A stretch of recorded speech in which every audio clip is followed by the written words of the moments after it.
Assalamualaikum, saya Muhammad Zulkifli akan membentangkan subjek usul fiqh tentang pengharaman riba.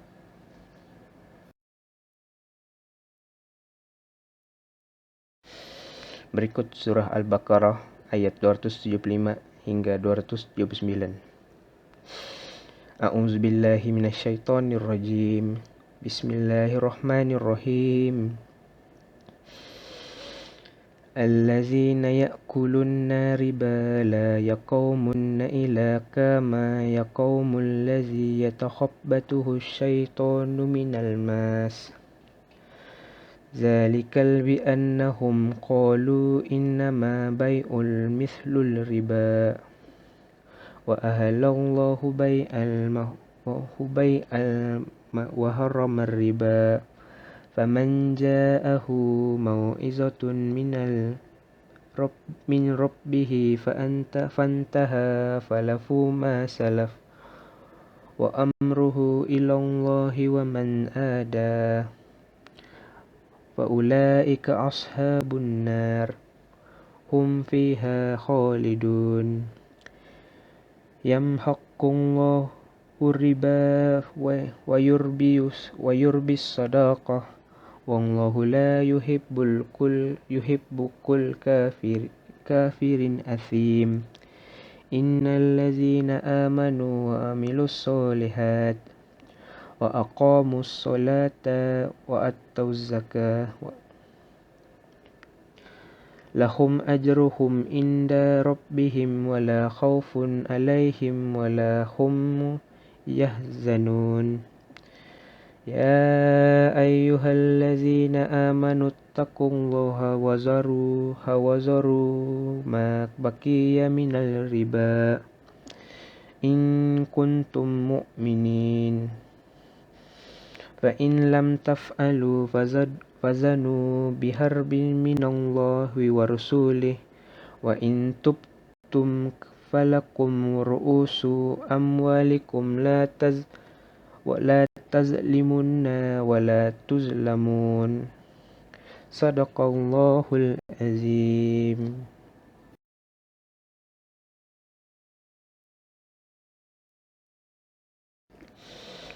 Berikut merupakan terjemahan bagi surah Al-Baqarah ayat 275 sehingga 279.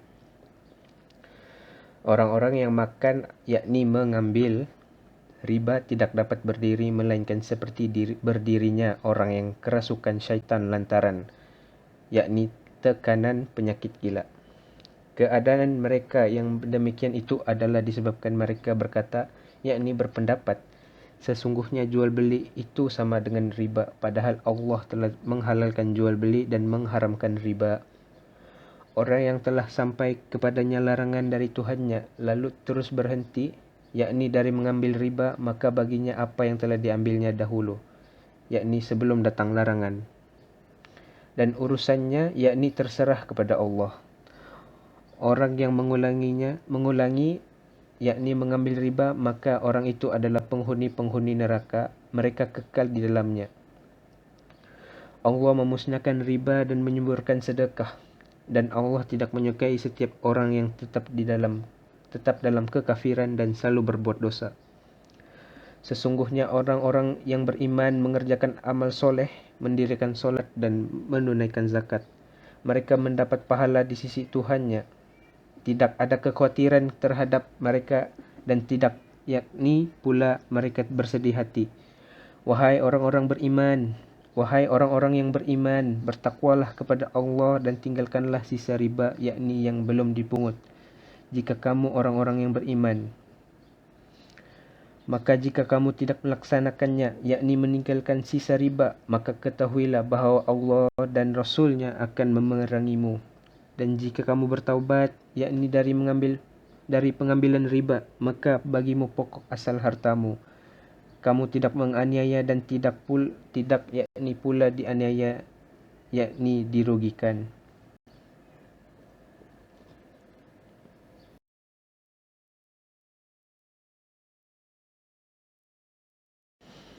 Apakah yang dimaksudkan di dalam ayat tersebut?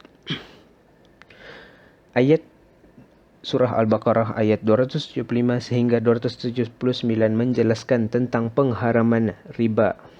Riba adalah sesuatu perkara yang dimurkai oleh Allah Subhanahu Wa Taala, dan jika tidak ditinggalkan, maka mereka yang mengambil riba akan menjadi penghuni-penghuni neraka. Namun, jika mereka meninggalkan riba, maka hak mereka ialah pokok asal mereka. Kita sebagai umat Islam perlu menunaikan apa yang diperintahkan oleh Allah Subhanahu Wa Taala, seperti mengerjakan amal soleh, mendirikan solat, menunaikan zakat, dan memperbanyakkan bersedekah.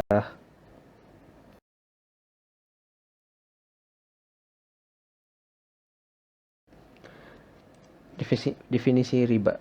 Apa itu riba? Perkataan riba berasal daripada perkataan bahasa Arab al-riba dengan kata terbitan roba. Dari sudut bahasa, al-riba adalah kata nama yang bermaksud bertambah atau kata nama terbitan yang bermaksud tambahan.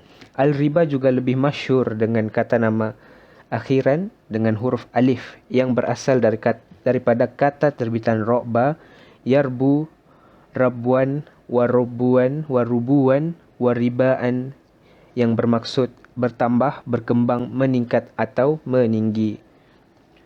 Riba dari sudut istilah pula ialah lebihan yang dikenakan dalam urusan sama ada jual beli, hutang piutang dan juga pertukaran mata wang. Dari sudut lain, riba ialah faedah yang berganda yang membebankan mereka yang berhutang. Mengikut Kamus Dewan, riba ialah bunga berganda yang membebankan.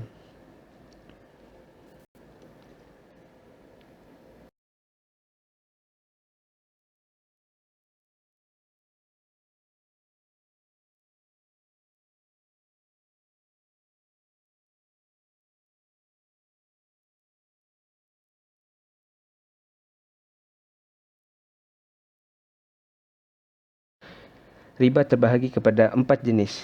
Berikut merupakan jenis-jenis riba.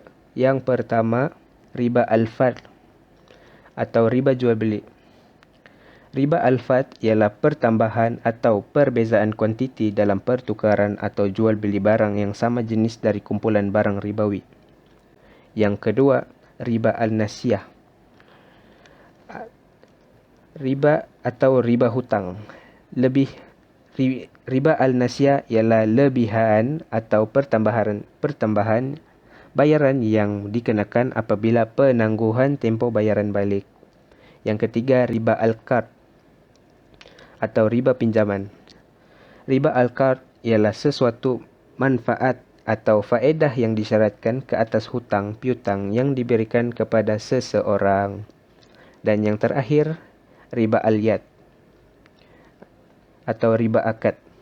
Riba al-yad ialah penangguhan penyerahan atau penerimaan barang pertukaran jenis ribawi sesama jenis ribawi.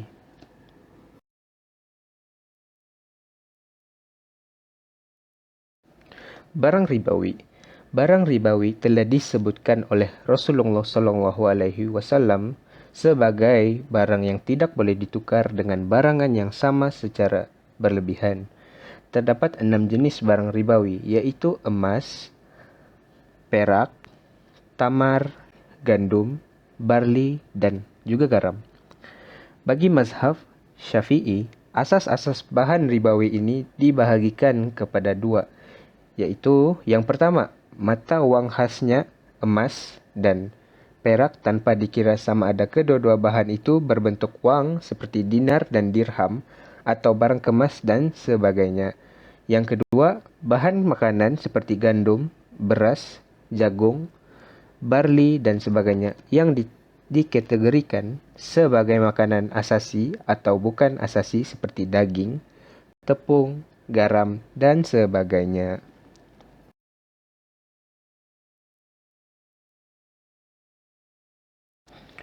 Contoh-contoh riba di dalam ekonomi dan perbankan.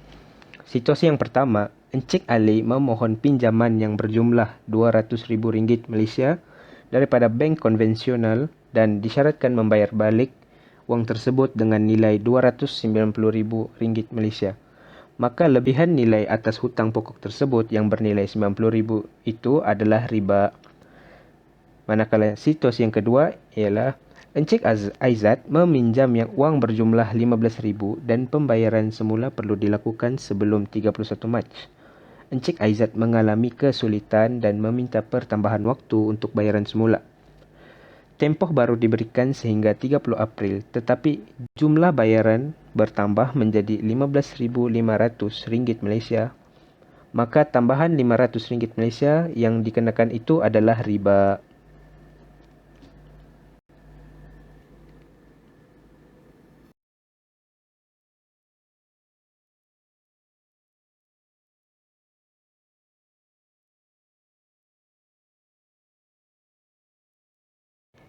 Itu saja daripada saya. Sekian dan terima kasih.